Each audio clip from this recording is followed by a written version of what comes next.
கச்சத்தீவை மீட்கணும், எப்படி மீட்ப? முல்லை பெரியார் பிரச்சனை தீர்க்கணும், எப்படி தீர்ப்ப?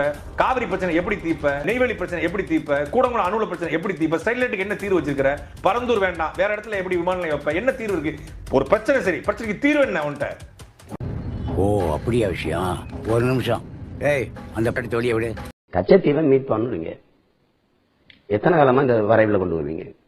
கச்சத்தீவை கொடுத்ததான்னு சொல்ற கட்சி காங்கிரஸ். கட்சியை திருப்பி இப்ப போராடுவீங்க, யாருக்கிட்ட போராடுவீங்க? கொடுத்ததுங்கிற கட்சி காங்கிரஸ், திருப்பி எடுப்புங்கிற கட்சி, ரெண்டும் கூட்டு. இது மாதிரி எங்களை ஒரு பைத்தியக்கார மக்களா நினைச்சு எத்தனை காலத்துக்கு நீங்க இப்படி? நாளைக்கு நம்ம ஆட்சிக்கு வந்து போர் தொடுத்து போயிருவோமா? எப்படி நம்ம கட்சி போடுவோம்? நீதிமன்றம் மூலமாகவும் சர்வதேச தீர்வு மூலமா தானே போயாகணும். கச்சத்தீவு பிரச்சனைக்கும் காவிரி பிரச்சனைக்கும் முல்லை பெரியார் பிரச்சனைக்கும் சீமான் ஒரு தீர்வு சொல்லுங்கன்னு கேட்கிறேன். அதாவது நான் தான் தண்ணீரே நாங்க அங்க கேட்க போறது இல்லை. கச்சத்தீவை எப்படி மீட்கிறது?